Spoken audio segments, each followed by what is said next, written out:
आइएगा देखिएगा कुछ परिभाषा और लिखी है मैंने, ध्यान से देखेंगे। विद्युत धारा की बात करते हैं, विद्युत धारा की परिभाषा पूछ सकता है, इसका सूत्र है उससे भी बताओ, वो भी लिखा हुआ है मैंने। इससे क्वेश्चन भी आते हैं, क्वेश्चन भी बताऊंगा इससे क्वेश्चन आते कैसे हैं। एक या दो नंबर में इससे क्वेश्चन पूछता है, ये हर बार इससे क्वेश्चन आता है। देखिएगा पहले इसकी परिभाषा की बात करते हैं। किसी चालक में 1 सेकंड में जितना आवेश प्रवाहित होता है, किसी चालक में 1 सेकंड में जितना आवेश प्रवाहित होता है उसे चालक की विद्युत धारा कहते हैं। देखिएगा इसके सूत्र से इसकी डेफिनेशन बनी है। किसी चालक में 1 सेकंड में, ये क्यों क्या है, आवेश है। किसी चालक में 1 सेकंड में, टी का मान कितना है, 1 है, टी का मान कितना है यहाँ पे 1 है। तो किसी चालक में 1 सेकंड में जितना आवेश, 1 सेकंड में जितना आवेश प्रवाहित होता है उसे विद्युत धारा कहते हैं। ये विद्युत धारा की परिभाषा है। देखिएगा क्यों, आई क्या है, आई तो इसमें विद्युत धारा होगी है, विद्युत धारा हो जाएगी इसमें, विद्युत धारा होगी इसमें। टी समय है, इसमें टी समय हो गया। और क्यों क्या है, क्यों आवेश है।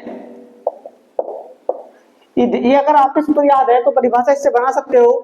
देखिएगा इससे 2 सूत्र और बनते हैं, वो भी मैं बताऊंगा आपको। 2 सूत्र क्या हो सकते हैं, देखो क्यू बराबर एक तो हो जाएगा आई टी हो जाएगा, अगर मैं टी को इधर ले जाऊं तो एक सूत्र ये बन जाएगा क्यू बराबर आई टी। इससे क्वेश्चन जरूर आता है, बताऊंगा मैं अभी। और एक किसको लेते हैं हम, टी का मान नहीं निकलेगा इसमें, आई बराबर ही हो गया, टी हो गया, टी तो सीधा दिखता ही हो हमेशा, कोई दिक्कत नहीं है। 2 सूत्र हो गया इसमें।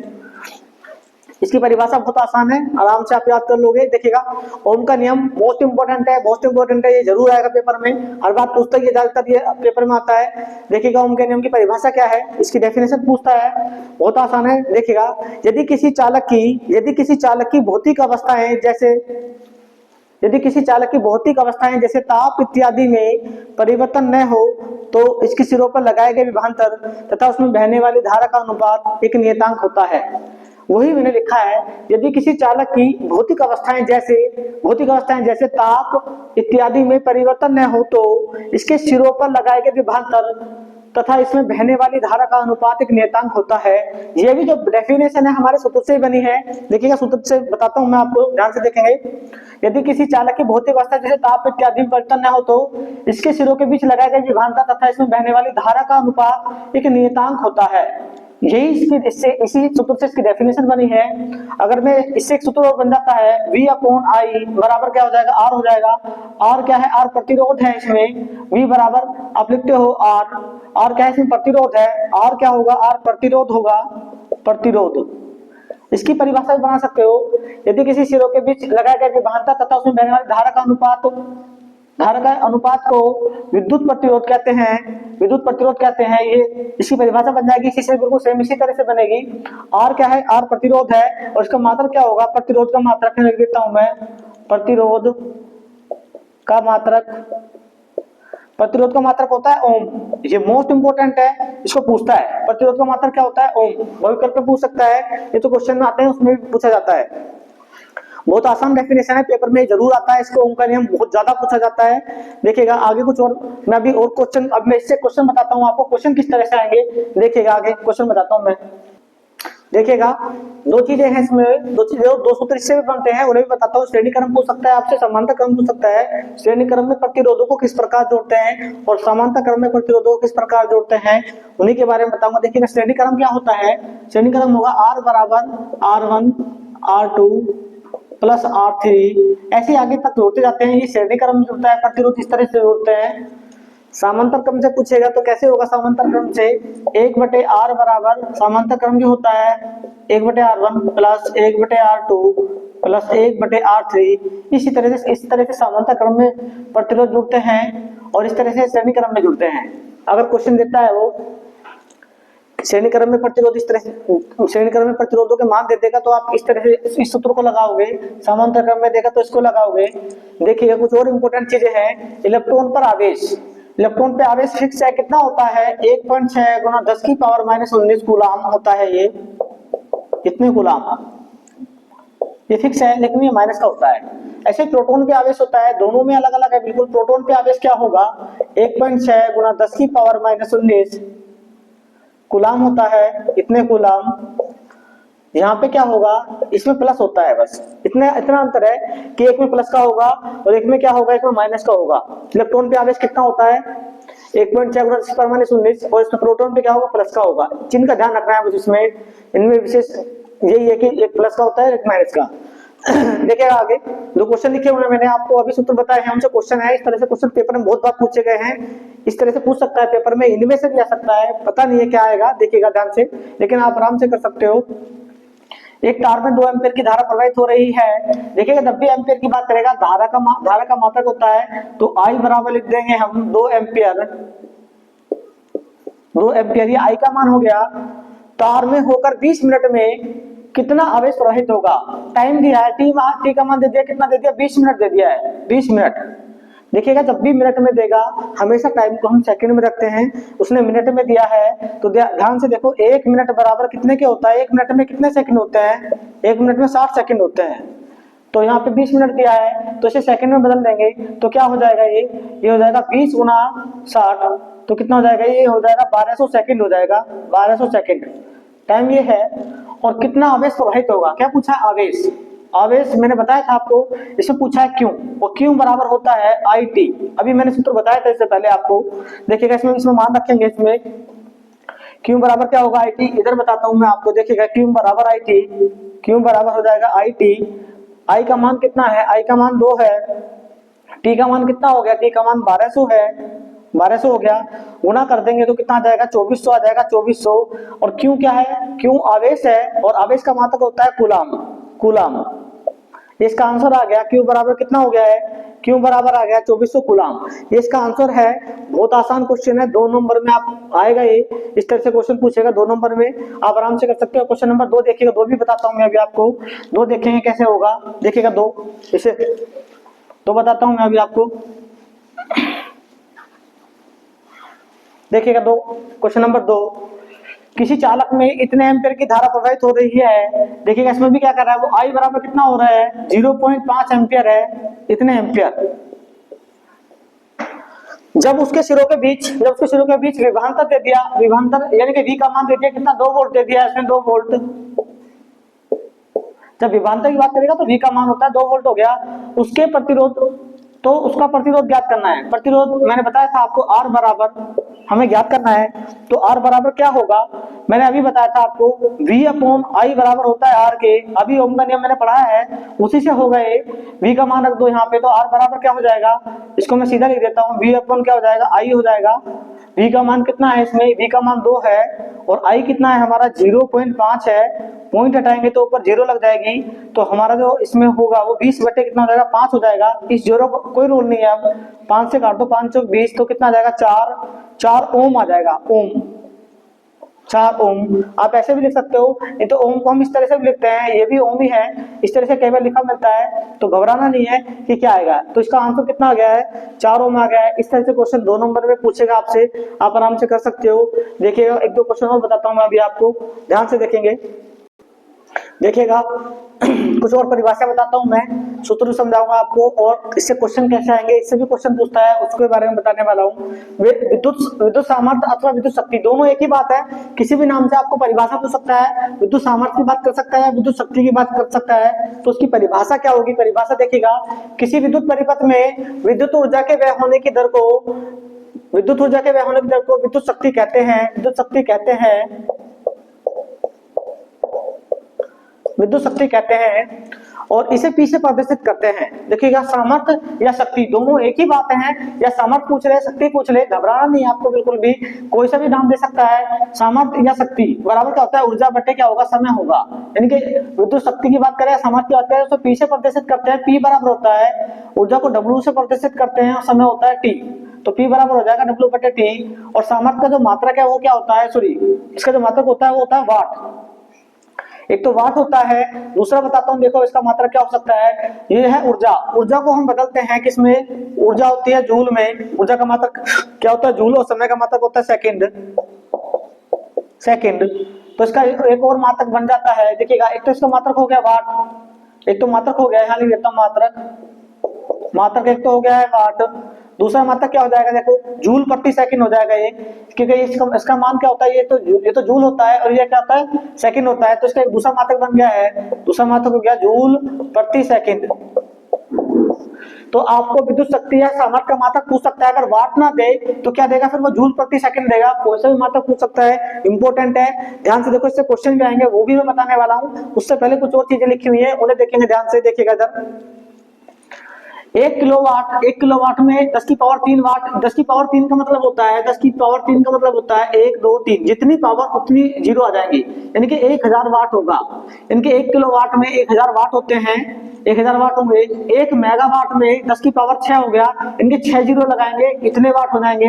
एक अश्व शक्ति बराबर होता है 740 वाट के। इंपॉर्टेंट है सारी चीजें, भविकल्प में पूछ सकता है आपसे, वैसे भी क्वेश्चन में पूछ सकता है, न्यूमेरिकल में पूछ सकता है, ये भविकल्प में भी आ सकते हैं। इंपॉर्टेंट है, ये आपके याद होने चाहिए। देखिएगा, एक 2 नंबर में क्वेश्चन कई बार पूछा गया है, किलोवाट घंटा तथा जूल में संबंध, मोस्ट इंपोर्टेंट है ये, इसको कई बार पूछा गया है पेपर में। आप 2 नंबर फ्री के हैं ये, ध्यान से देखो, अभी समझाता हूं, आप कभी नहीं भूलोगे, ध्यान से देखेंगे। किलोवाट घंटा तथा जूल में संबंध, किलोवाट, 1 किलोवाट में कितने वाट होते हैं, देखिएगा 1 किलोवाट में 1000 वाट हो गए हैं, गुना घंटे के, मतलब घंटे में देखो, घंटे में कितना होता है, 1 घंटे में 60 मिनट होते हैं, और 60 ही क्या होते हैं, सेकंड होते हैं। 1 किलोवाट बराबर कितने होता है, 1000 वाट के होता है, मैंने समझा रखा है। और घंटे में क्या होगा, 1 घंटे में 60 मिनट, और 1 मिनट में कितना, 60 सेकंड, तो सेकंड में बदल दिया है मैंने इसको सबको। तो ये कितना हो जाएगा, 1000 गुना, इनकी गुना करेंगे तो कितना आएगा, ये 3600 हो गए, 3600 सेकंड हो गई है घंटे के अंदर। अगर मैं इसकी गुना करूं तो कैसे हो जाएगा, देखिएगा, 36 गुना, अगर मैं इसे 10 की पावर के रूप में लिखूं, 1 2 3 4 5, तो 10 की पावर कितना हो जाएगा, 5 हो जाएगा। इन जीरो को 10 की पावर के रूप में लिख लिया है। देखिएगा, जब वैज्ञानिक रूप में लिखते हैं तो कैसे करते हैं, पॉइंट के से पहले केवल एक अंक रहता है, तो पॉइंट लगाएंगे हम यहाँ पे, गुना 6, 3 पॉइंट कितना हो जाएगा, 6 हो जाएगा, और गुना 10 की पावर 5, एक अंक बाद दशमलव लगाई है तो पावर में एक जुड़ जाएगा, तो कितना हो जाएगा यहाँ पे, 3.6 गुना 10 की पावर 6, इतने जूल हो जाएगा, इतने जूल। इतना सा आपको सिद्ध करना है, और ये आपको 2 नंबर देके जाने वाला है। अगर 2 नंबर भी नहीं देगा तो आपको भविकल्प में पूछ सकता है, इसका विशेष ध्यान रखना है, बहुत बार पेपर में पूछा गया है, इनको भी आप याद करेंगे, इसका मात्रक याद होना चाहिए। देखिएगा, इससे संबंधित कुछ क्वेश्चन है, मैं वो बताता हूँ अभी आपको, ध्यान से देखेंगे। देखिएगा, क्वेश्चन बताने वाला हूँ मैं अभी आपको। इस पहले तो मैं कुछ सूत्र के बारे में मैं बताता हूँ, ध्यान से देखेंगे। एक सूत्र है, P बराबर VI के है, P बराबर क्या हो जाएगा, VI हो जाएगा। P क्या सामर्थ्य है, V विभवांतर वोल्ट है, विभवांतर होता है, और I क्या धारा है, इसमें I क्या है, धारा है। एक ये सूत्र हो गया। अगर मैं V का सूत्र बनाऊं इसमें, तो I इसके नीचे चला जाएगा, तो P बटे क्या हो जाएगा, I हो जाएगा। एक ये सूत्र बन गया इससे। एक और सूत्र की बात करता हूं मैं, अगर मैं I का मान निकालूंगा तो I बराबर क्या हो जाएगा, I इधर ही रखेंगे तो V इसके नीचे चला जाएगा, तो ये हो जाएगा P/V। एक सूत्र ये बन गया है। इसमें 3 चीजें हैं, P सामर्थ्य है, V वोल्ट सॉरी विभवांतर है, और I धारा है। 2 चीजें देगा, तीसरे का मान हमेशा पूछता है वो। तो इसी तरह से क्वेश्चन है, इससे संबंधित मैं बताऊंगा अभी आपको। देखिएगा, ये सूत्र है। अब मैं आपको क्वेश्चन बताता हूं। पहले क्वेश्चन की बात करते हैं। एक विद्युत बल्ब पर 12 वोल्ट, यानी कि V का मान दे दिया 12 वोल्ट, 12 वोल्ट।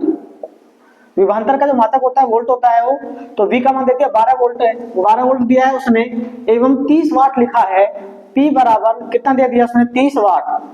मैंने अभी पढ़ा है आपको, सामर्थ्य का मात्रक क्या होता है, वाट होता है, तो P का मान होगा 30 वाट। इसमें प्रवाहित होने वाली धारा ज्ञात कीजिए। इसमें I पूछा है उसने, देखिएगा I पूछा है, I क्या है इसमें, देखिएगा ये 3 सूत्र मैंने आपको बताए हैं, तो I वाला सूत्र लगेगा। I बराबर क्या होता है, I बराबर होता है P/V।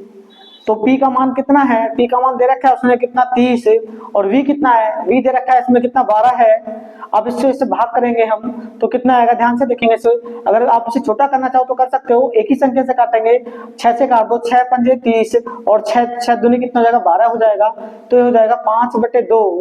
आप भाग करोगे, 2 से 5 को भाग करोगे तो कितना आ जाएगा, 2.5। और I है, ये I है, तो I का मात्रक कितना होता है, इसका धारा का मात्रक होगा एम्पियर। क्या आ जाएगा, एम्पियर। तो ये बहुत आसान है, और इस सूत्र पे क्वेश्चन आते हैं। ये इसका आंसर आ गया, कितना आ गया, 2.5 एम्पियर। धारा पूछी थी उसने, हमने धारा याद कर दी है। क्वेश्चन नंबर में आपको 2 बताता हूँ, देखिएगा 2 किस तरह से होगा, ये आपको करा दिया है, आप इसे नोट कर सकते हो। क्वेश्चन नंबर 2 में करा रहा हूँ अभी साथ के साथ ही, देखिएगा। दूसरे क्वेश्चन की बात करते हैं। एक बल्ब 200 वोल्ट से जलाने पर V का मान दे दिया, देखिएगा कितना दे दिया, 200 वोल्ट दे दिया है, 200 वोल्ट दिया है V का मान।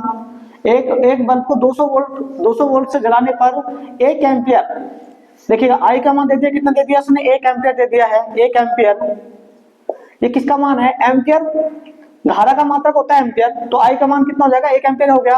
1 एम्पियर की धारा लेता है। बल्ब की शक्ति ज्ञात कीजिए। बल्ब की शक्ति की बात करूं या सामर्थ्य की बात करूं, किससे दर्शाते हैं हम, किससे प्रदर्शित करते हैं, पी पूछ लिया इस बार उसने, पी क्या होगा, तो P बराबर सीधा सूत्र लगा देंगे, ये रहा, तो P बराबर होता है VI के, और V का मान कितना है, 200 वोल्ट है, और I कितना है, 1 एम्पियर है। गुना करोगे 200 के 1 में गुना करेंगे तो कितना आ जाएगा, 200 आ जाएगा।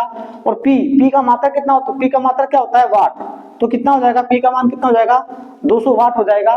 क्वेश्चन नंबर 3 बताता हूँ, देखिएगा साथ के साथ ही मैं आपको तीसरा बता देता हूँ, बहुत आसान है। इस तरह से क्वेश्चन, इससे क्वेश्चन जरूर आएगा पेपर में।